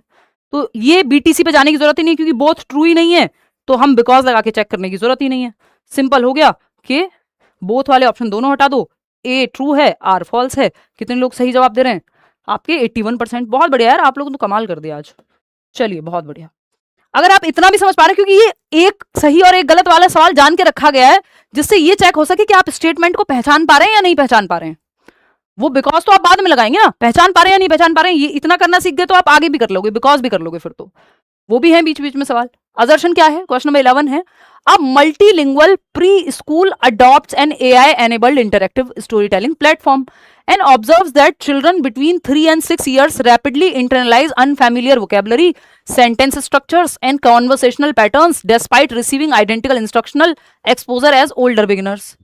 मतलब क्या है कि एक बहुभाषिक प्री स्कूल प्ले वे 3 से 6 वर्ष के बच्चे हैं, एक एआई मॉडल आया है जो स्टोरी टेल करता है, यानी एआई रोबोट है मान लो कोई एआई का, या कोई सॉफ्टवेयर है जो कहानी सुनाता है बच्चों को। अब ये देखा गया इस उपयोग के दौरान कि 3 से 6 वर्ष के जो बच्चे हैं ना, वो बहुत तेजी से नए नए शब्द सीख ले रहे हैं इस कार्टून को देख के। कार्टून में भी तो यही होता है ना, डोरेमोन जो देख लेगा वो शिनचैन को क्यों बंद किया गया? क्योंकि बच्चे बहुत तेजी से सीखते हैं, इस उम्र के बच्चे भाषा भी वही इस्तेमाल करने लगते हैं। आप गाली दो उनके सामने, अगले दिन गाली देते हुए मिल जाएंगे आपको। तो उनकी, क्योंकि लैंग्वेज एक्विजिशन डिवाइस जो है, नॉम चॉम्स्की भी कहते हैं, भाषा अर्जन यंत्र जो है बहुत तेज होता है। Fastest period for language development, भाषा विकास के लिए सर्वाधिक महत्वपूर्ण, सर्वाधिक तीव्र जो काल है वो 3 से 6 वर्ष या 2 से 6 वर्ष पूर्व बाल्यावस्था है, जिसको पियाजे की प्री ऑपरेशनल स्टेज भी आप कह सकते हो, उम्र वही होती है। तो यहां पर हम कह सकते हैं कि सबसे तीव्र जो भाषा विकास के लिए काल है, फास्टेस्ट, सेंसिटिव, क्रिटिकल पीरियड, तीनों वर्ड आ जाए समझ जाओ, अर्ली चाइल्डहुड की बात हो रही है 2 से 6 वर्ष की। तो ये तो सही है। अब सेकंड को चेक करेंगे ये सही है कि नहीं है। Early childhood represents a biologically sensitive phase during, अच्छा ध्यान रखना है, ऐसा नहीं करना है, अगर ये रॉन्ग नहीं है तो फालतू में यहां नहीं चले जाना है, फिर दोनों पढ़ लेने हैं, दोनों में से कोई एक रॉन्ग है तब आप पहले स्टेज में 2 को हटा सकते हो, 2 ऑप्शंस को। रीजन क्या है? Early childhood represents a biologically sensitive phase during which heightened neural plasticity enables the brain to process, organise and internalise linguistic input with exceptional efficiency, thereby facilitating natural language acquisition. भाई इसलिए हो पा रहा है ये क्योंकि बच्चे की जो न्यूरोप्लास्टिसिटी है और बायोलॉजिकली वो उस समय पे सबसे तेजी से इनेट क्षमता है ना भाषा को एक्वायर करने की। 5 साल तक की उम्र में तो आपका भाषा अर्जन यंत्र, लैंग्वेज एक्विजिशन डिवाइस भी सबसे ज्यादा एक्टिव है। दोनों सही हैं। अब बोथ ट्रू होते ही आपको चेकिंग पे चले जाना है ना, बिकॉज लगा करके, सिंपल, क्योंकि बोथ ट्रू हो गया, ए भी ट्रू, आर भी ट्रू। अब आपको सिंपली एक काम करना है कि बिकॉज लगा देना बीच में, या दैट इज वाई लगा देना है अगर रीजन से उल्टा चेक कर रहे हो तो। अब multilingual pre school AI enabled बच्चे जल्दी सीख पा रहे हैं क्योंकि इस उम्र में क्षमता ज्यादा होती है, तो सही है बात। Both and R are true and R is the correct explanation, खत्म हो गई बात। A option is the right answer, simple. 81% लोग सही जवाब दे रहे हैं। अब देखो हो पा रहे हैं सवाल, अब डर के दिखाओ इन सवालों से। क्वेश्चन नंबर 12 देखिएगा। असर्शन क्या है? अभिकथन है कि teaching primary students to regularly ask themselves did I understand this paragraph during reading increases cognitive overload and permanently hinders comprehension. ये प्राथमिक छात्रों से, यानी कक्षा 1 से 5 के छात्र हैं, उनसे पढ़ते समय जब वो किताब पढ़ रहे हैं या कोई कहानी पढ़ रहे हैं, रीडिंग कर रहे हैं बेसिकली, तो नियमित रूप से यदि हम उनसे कहेंगे कि खुद से यह पूछते रहो कि क्या मुझे ये पैराग्राफ समझ में आया, ये तो अच्छी बात है कि अगर बच्चा पढ़ के ये समझेगा कि मैंने इसमें क्या सीखा, तो मेटाकॉग्निशन आएगा, उसकी भाषा और समझने की दोनों क्षमताएं बेहतर होंगी। परा संज्ञान सिखा रहे हो, लेकिन ये कह रहे हैं इससे ना संज्ञानात्मक भार बढ़ रहा है बच्चे के दिमाग पे। नहीं भाई, भार क्यों बढ़ रहा है, इसमें क्या प्रॉब्लम है? ये तो अच्छा मेथड है कि बच्चा खुद से सवाल पूछे कि मुझे समझ आया कि नहीं आया, रिफ्लेक्ट करना सीखेगा, थिंकिंग सीखेगा। रीजन क्या है? Metacognitive monitoring helps students to regulate their working memory resources and allocate attention more strategically during complex cognitive task. ये बात सही है। तो जैसे ही ए गलत हुआ था तो आपको पता है ये दोनों ऑप्शन हट गए थे, और ये ए इज ट्रू भी हट गया था, ऑप्शन ही एक बचा था, अब आर चेक करने की जरूरत ही नहीं है, डायरेक्ट भी पहुंच सकते हो आप इस सवाल जवाब तक। वही जवाब आपने देख लिया कि पहली बात गलत है तो खत्म हो गई बात, फिर तो बोथ करेक्ट बचे ही नहीं, और जहां ए फॉल्स है वो बचा बस, क्योंकि ए तो फॉल्स है।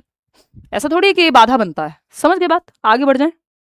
मेटाकॉग्निशन होता है thinking about your own thinking, reflect करना, प्लान करना, रिव्यू करना, स्ट्रेटेजी बनाना, जैसे आप पेपर के लिए बनाते हो, वो मेटाकॉग्निशन है। क्वेश्चन नंबर 13, खुद से सवाल करके खुद से ही अपने चिंतन पे भी सोच पाना, खुद को गाइड कर पाना। 13 क्वेश्चन नंबर देखिए, स्टेटमेंट 1 पढ़ेंगे। Effective formative feedback in classroom settings should focus on comparing a students performance with their classmates rather than their own past progress.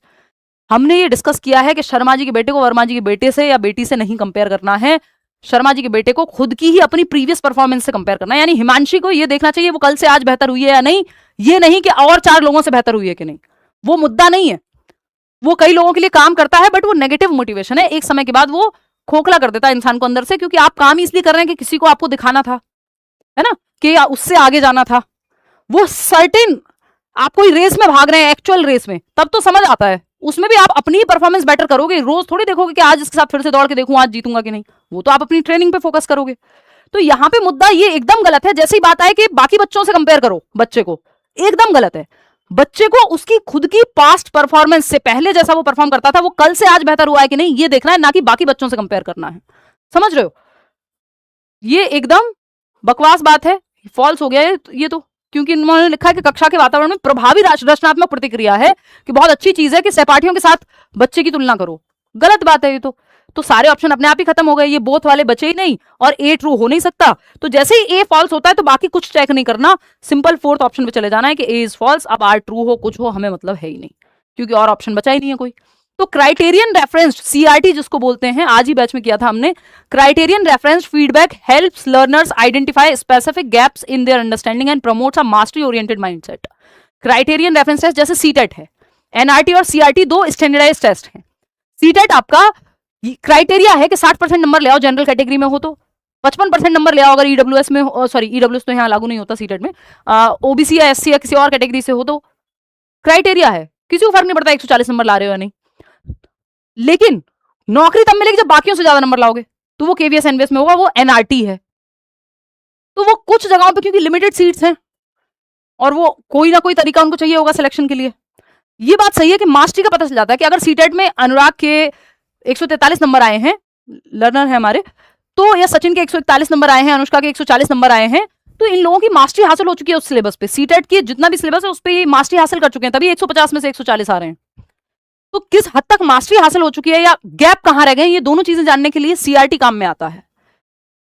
तो ए इज फॉल्स, सिंपल, इसमें तो 4th ऑप्शन, वो तो आपको concept मुझे समझाना था, सही जवाब आप लोगों ने दिया भी है 78% लोगों ने, क्योंकि सिर्फ क्वेश्चन नहीं करने हैं, हमें कॉन्सेप्ट भी समझना है चीजों के साथ साथ, रट्टा नहीं लगाना है।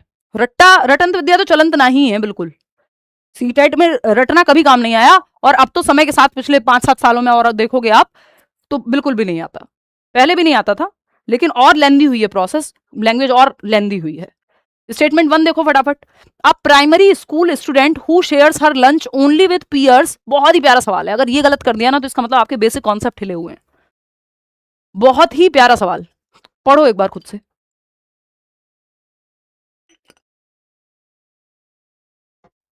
इससे प्यारा सवाल धरती पे नहीं बना। देखो एक बार, a primary school student who shares her lunch only with peers who promise to share their toys the next day is operating at Kohlberg's conventional level of morality. यानी एक प्राथमिक विद्यालय की छात्रा है, कक्षा 1 से 5 में होगी, ये मैटर नहीं कर रहा है यहाँ पे, मैटर क्या कर रहा है कि छात्रा है जो अपना लंच केवल उन दोस्तों के साथ या उन सहपाठियों के साथ साझा करती है जो उसे अगले दिन खिलौने साझा करने के लिए राजी होते हैं, कि भाई तुम आज मुझे अपना लंच शेयर करा दो, मैं कल तुम्हें, मेरे पास एक टॉय है उसके साथ खिलाऊंगी। Give and take, tit for tat, जैसे को तैसा, mutual exchange, individualism and exchange. ये कह रहे हैं कि ये जो जैसे को तैसा गिव एंड टेक है, टिट फॉर टैट है, ये कोहलबर्ग के नैतिक विकास के पारंपरिक स्तर पर आता है। अब सारा पता चल जाएगा आपने कितनी थियरी पढ़ी है। कितने लोग हैं, 44% लोग कह रहे हैं कि ए है ऑप्शन, अभी भी रट्टेबाज बने हुए हो। अरे भाई साहब ऐसे नहीं होता है, ये प्री कन्वेंशनल पे आता है, सेकेंड स्टेज है, कन्वेंशनल पे नहीं आता है tit for tat. Punishment and obedience, instrumental orientation या mutual exchange, tit for tat. तो ये दोनों स्टेजेस तो प्री कन्वेंशनल है, पूर्व पारंपरिक पहला स्तर है। आप कह रहे हो कन्वेंशनल पे आता है, कन्वेंशनल पे तो थर्ड और फोर्थ स्टेज आती है, गुड बॉय नाइस गर्ल कि उसको तारीफ चाहिए होती, और फोर्थ आपका लॉ एंड ऑर्डर आता है। तो ऐसे करोगे तो कैसे चलेगा मित्र, है ऐसे नहीं करना है। तो ये तो बात ही गलत है ना, ये पूर्व पारंपरिक स्तर है। पता लग गया कितनी थियरी पड़ी है। शर्म आ रही थोड़ी सी, नहीं आनी चाहिए, कोई बात नहीं, गलतियां तो सीखने का हिस्सा है, it's okay. But paper pass है, फिर बाद में आएगी, अभी नहीं आई तो, समझ रहे हो। तो थोड़ा सा पढ़ लो, मेरे कहने का मतलब ये है, फ्री नोट्स दिए हुए हैं, कम से कम उन्हीं को पढ़ लो, प्रीवियस सेशंस कराए हुए हैं। देखो एक बार, तो ये जैसे ही गलत हुआ तो आपको पता है ये दोनों ऑप्शन तो हट ही जाएंगे, और ये भी हट जाएगा, फोर्थ ही ऑप्शन बचेगा, और तो कोई ऑप्शन ही नहीं है इसमें। फिर भी आर चेक कर लेते हैं। The conventional level of moral development is characterised by the internalisation of societal rules and expectations. ये बात सही है कि समाज के द्वारा नैतिकता सही और गलत तय होता है कन्वेंशनल लेवल पे, लेकिन ये तो कन्वेंशनल लेवल पे होता ही नहीं है जो यहाँ पे कहा गया है कि दो बच्चे लड़ रहे हैं, एक बच्चे ने टिफिन शेयर नहीं किया उसके साथ, और इसने कल उसकी कॉपी फाड़ दी थी, आज इसने इसकी रबड़ तोड़ दी है। तो वो कह रहा है कि कल इसने भी तो ऐसे किया था, मैं तो उसके बर्थडे पे हमेशा जाता था, वो मेरे बर्थडे पे नहीं आई। अब वो बेचारी बीमार हो सकता है, लेकिन यहाँ पे इंटेंशन मैटर नहीं करती, यहाँ पे टिट फॉर टैट मैटर करता है। तो ये fourth option is the right answer. ठुकरा के मेरा प्यार मेरा इंतकाम देखेगी टाइप है। चलो देखो एक बार क्वेश्चन नंबर 15 देखो। असर्शन क्या है, reciprocal teaching is an effective cooperative learning strategy that significantly fosters reading comprehension through active peer dialogue. मतलब पारस्परिक शिक्षण, रेसिप्रोकल टीचिंग, जहां टीचर और बच्चे दोनों एक्टिव हैं। वाइगॉट्स की बात करते हैं इसके, अभी कुछ दिन पहले हमने डिस्कस किया था, जो सक्रिय संवादों के माध्यम से पठन बोध को, रीडिंग में कॉम्प्रिहेंशन बेहतर होता है, क्योंकि इसमें प्रिडिक्ट कर सकते हो, क्वेश्चन कर सकते हो, क्लैरिफाई करोगे, समराइज करोगे, ये 4 स्टेप शामिल होते हैं रेसिप्रोकल टीचिंग में। ये वाइगॉट्स की वाला सेशन देख लेना, हमने डिस्कस किया है, ये सही है। रीजन देखो, during reciprocal teaching the teacher and students alternate roles in applying 4 structured skills, summarising, questioning, clarifying and predicting, SQCP बोल देंगे। तो यहां पर जब हम बात करें तो ये बात भी सही है। अब BTC लग जाएगा, बोथ ट्रू, तो चेक करो भाई, बिकॉज लगाओ फटाफट से। अगर बिकॉज लगा के सही जा पा रहा है तो समझ गए कि रीजन सही है, नहीं तो नहीं। ठीक, बिकॉज लगाओ फटाफट। 87% लोग फर्स्ट ऑप्शन कह रहे हैं कि रेसिप्रोकल टीचिंग जो है एक अच्छा तरीका है, कोऑपरेटिव स्ट्रेटजी है, टीचर और विद्यार्थी मिलकर के कोऑपरेट करके एक साथ पढ़ रहे हैं, एक रीडिंग सेशन ले रहे हैं, क्योंकि because during reciprocal teaching the teacher and students alternate roles, teacher student का ऑल्टरनेट रोल आता है। कई बार बच्चे क्वेश्चन पूछ रहे हैं, टीचर समराइज कर रहा है, बच्चे प्रिडिक्ट कर रहे हैं, टीचर क्लैरिफाई कर रहा है क्वेश्चंस को। तो टीचर और बच्चे दोनों एक्टिव होते हैं, दोनों एक दूसरे सीख रहे हैं यहाँ पे। तो ये बात एकदम सही है, बिकॉज लगा के एकदम सही बात है। तो both and R true and R is the correct explanation. BTC लग जाएगा, खत्म बात। ये आर इनकरेक्ट है ही नहीं, और कोई और ऑप्शन बचा ही नहीं। जैसे बोथ करेक्ट हुए, ये दोनों ऑप्शन हट ही जाते हैं। क्वेश्चन नंबर 16 देखिएगा, 4 सवाल और हैं, बहुत बेहतरीन आज आपने काम किया है। क्वेश्चन नंबर 16 देखिएगा, assertion in a constructivist classroom a child's alternative conception that plants get their food from the soil through roots should be immediately crossed out with a red pen and marked as an intellectual failure। बहुत अच्छा सवाल, बहुत प्यारा सवाल, उम्दा सवाल।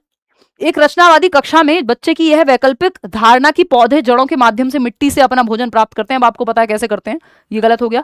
तो तुरंत लाल पेन से काट दिया जाना चाहिए इस बात को बच्चे की। और बौद्धिक विफलता के, बच्चे को तो कुछ आता ही नहीं है, ये कह दो भाई। एरर्स पार्ट ऑफ लर्निंग है, सीखना गलतियां सीखने का हिस्सा है। ये कह रहे हो जैसी गलती दिखे, और रचनावादी क्लासरूम बता रहे हो, टीचर सेंटर्ड थोड़ी है, चाइल्ड सेंटर्ड क्लासरूम है। तो बच्चे तो एक्टिव होंगे, गलतियां करेंगे, डिस्कशन के माध्यम से ठीक कर दो, चैलेंज करके। जैसे अभी हमने थोड़ी देर पहले बात की थी कॉग्निटिव कॉन्फ्लिक्ट की, तो ये तो गलत हो गया। जैसे ये गलत हुआ, आपको पता है कहां जाना है, फोर्थ ऑप्शन पे जाना है, बात ही खत्म हो गई। चेक ही नहीं करना कुछ, टाइम सेव हो गया, खत्म बात। फिर भी चलो हम पढ़ लेते हैं अपनी अंडरस्टैंडिंग के लिए। 80% लोग सही जवाब दे भी रहे हैं। Children's alternative conceptions are significant cognitive steps that reflect their active logical attempt. जो वैकल्पिक अवधारणाएं होती हैं ये हेल्पफुल होती हैं, बच्चे की गलतियों को समझने में मदद करती हैं और सीखने में मदद करेंगी। तो fourth option is the right answer कि ए तो फॉल्स है, आर ट्रू है। क्वेश्चन नंबर 17 देखिएगा, ये क्या कहता है भाई। अ ग्रेड 3 टीचर, कक्षा 3 की शिक्षिका है या शिक्षक है, encourages learners to collaboratively create digital story books, के साथ में मिलकर डिजिटल स्टोरी बुक्स बच्चे ग्रुप में क्रिएट करें। By drawing upon their home language, अपनी भाषा का, घर की भाषा का, मातृभाषा का इस्तेमाल करें, क्लासरूम में डिस्कशन करें, शेयर्ड रीडिंग करें, 2-2, 3-3, 4-4 बच्चे बैठ के साथ में पढ़ रहे हैं। और बिफोर इंट्रोड्यूसिंग फॉर्मल लैंग्वेज, बाद में वो औपचारिक भाषा ला रहे हैं, पहले मातृभाषा से शुरू कर रहे हैं। ये बात तो ठीक है, ये तो ट्रू है बात, कोई दिक्कत है? ये आया हुआ सवाल है, ज्यादातर क्वेश्चंस नए थे, कुछ कुछ सवाल मैंने पुराने भी डालें क्योंकि जो जरूरी है या अच्छे सवाल है। डोंट पोल सो सून, अच्छा कोई बात नहीं, आप थोड़ा रुक के दे दो जवाब, जवाब बोल तो रहेगा ही, जल्दी आने की दिक्कत नहीं है, पोल लेट आने की दिक्कत होती है। आप नई समस्या बता रहे हो आज।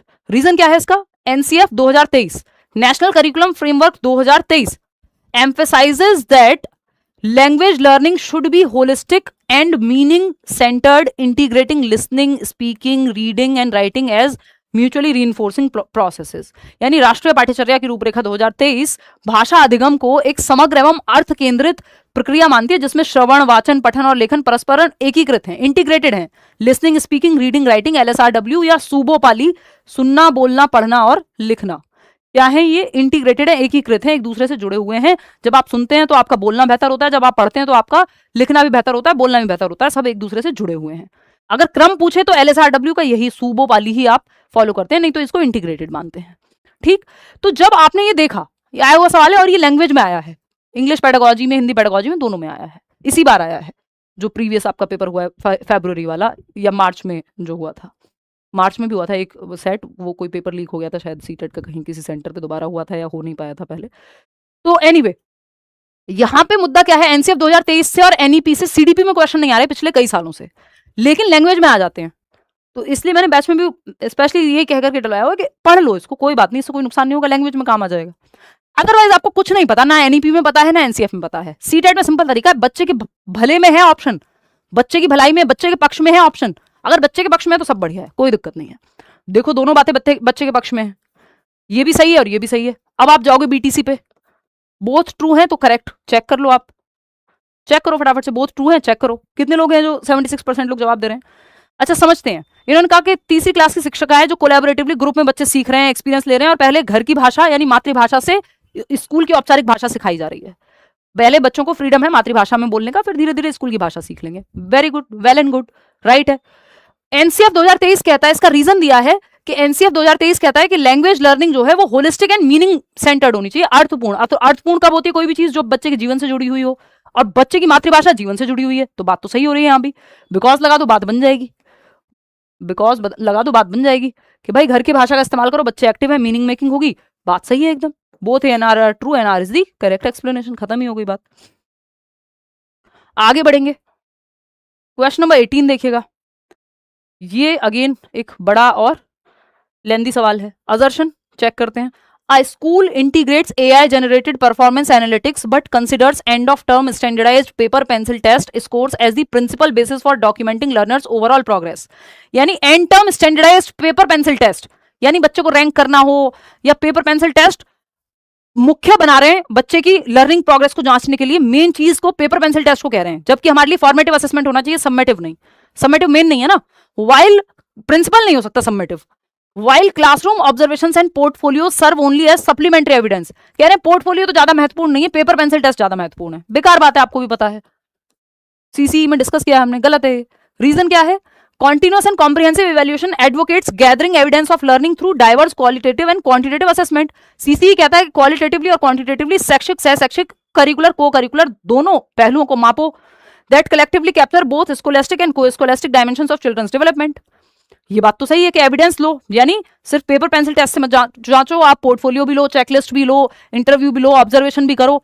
50 टेक्निक है आकलन की, पढ़ा है ये हमने अभी कल की क्लास में ही, बैच में, सीटेट के। तो अगर आप देखोगे तो ये बात तो सही है, यहाँ पे ए गलत है।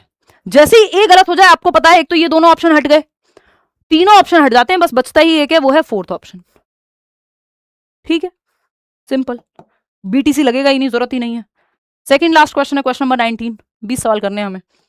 Teachers must actively appreciate, respect and integrate the diverse socio cultural backgrounds of students in their classroom transactions.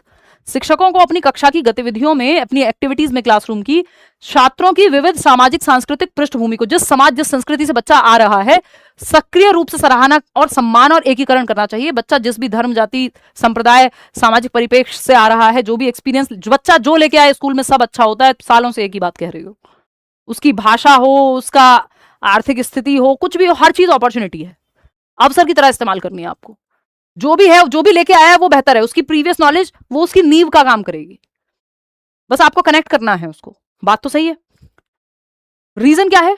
या सेकंड स्टेटमेंट क्या है, children belonging to socio economically marginalised communities possess lower baseline cognitive abilities compare to children from privileged backgrounds. अब यही जो है इन्होंने कलेश कर दिया, गलत है ये बात कि सामाजिक आर्थिक रूप से हाशिए पर रहने वाले समुदायों के बच्चों में विशेषाधिकार प्राप्त पृष्ठभूमि के बच्चों की तुलना में कम आधारभूत संज्ञानात्मक क्षमताएं होती हैं, यानी मानसिक क्षमता कम है गरीब परिवार से आने वाले बच्चे की।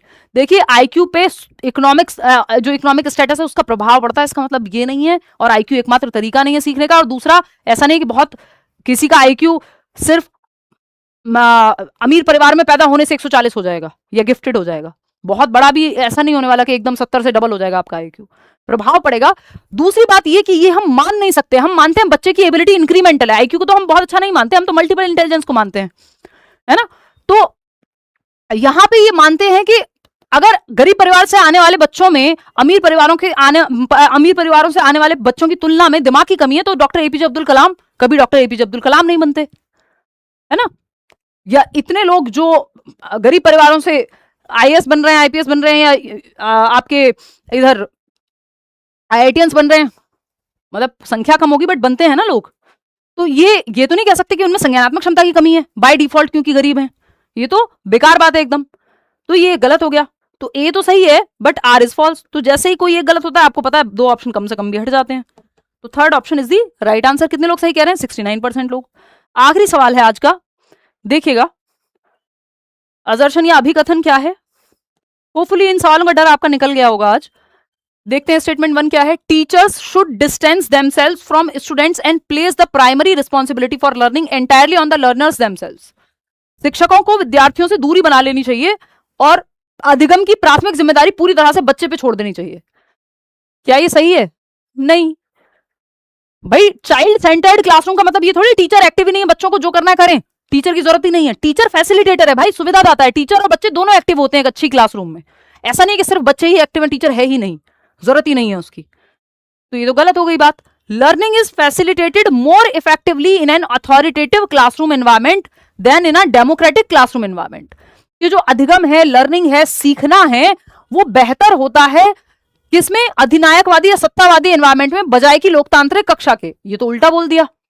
देखिए पेरेंटिंग स्टाइल अथॉरिटेटिव बेस्ट है क्योंकि वहां कंट्रोल भी है, केयर भी है, नियम भी है और प्यार भी है। अथॉरिटेटिव बेस्ट हो गया। लेकिन जैसे मैं आपको बता भी चुकी हूं बहुत बार, लेकिन अगर हम बात करते हैं किसकी? टीचिंग मेथड की, तो टीचिंग मेथड में अथॉरिटेटिव, अथॉरिटेरियन ये सब कुछ अच्छा नहीं है।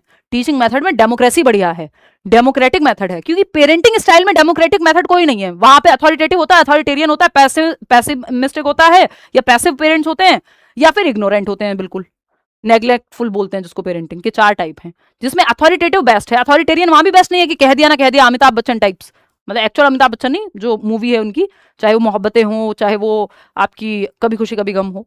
तो अथॉरिटेरियन वहां बेस्ट नहीं है। पेरेंटिंग स्टाइल में मैं लिख देती हूँ, ये आपके लिए वैसे काम आ जाएगा, ये तो आप समझ गए होंगे कि दोनों ही बातें गलत हैं। डेमोक्रेटिक बेटर होता है अथॉरिटेटिव से, तो both are false. Fourth option कितने लोग सही जवाब दे रहे हैं? 91% लोग। मन खुश कर दिया आपने। अब आप नहीं अटकेंगे इन सवालों में। अब यहां पे एक चीज एक्स्ट्रा में सुन लो, काम आएगी, कि जो पेरेंटिंग स्टाइल है, एक होती है पेरेंटिंग स्टाइल्स, यानी बच्चे को रियरिंग अप स्टाइल्स भी बोलते हैं, कि बड़ा कैसे करना है आपको, बच्चे को उसका पालन पोषण कैसे करना है। पेरेंटिंग स्टाइल्स में 4 स्टाइल पढ़ते हैं, ये आप बड़े बैचेस में सीटेट के बाद जब आएंगे तब हम डिस्कस करेंगे, अभी भी हम कर लेते हैं मौका लगने पे। 4 हैं।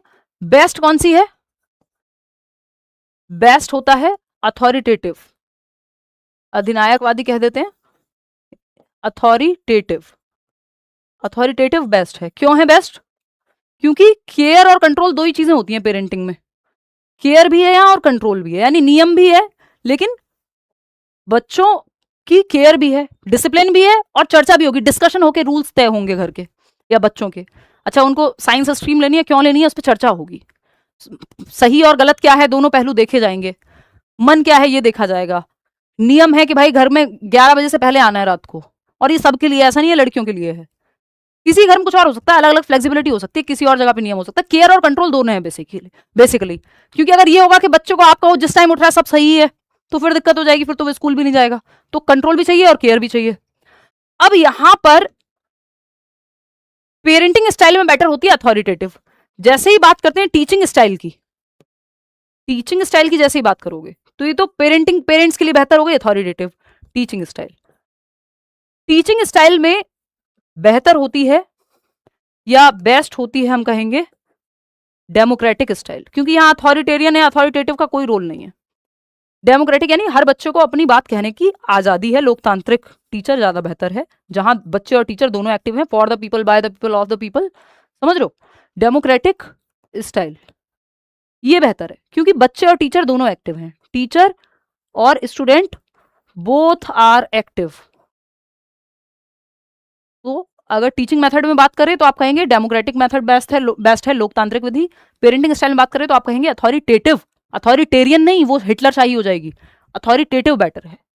आउट ऑफ 20 क्वेश्चंस कितने ठीक हुए वो आप बताएंगे।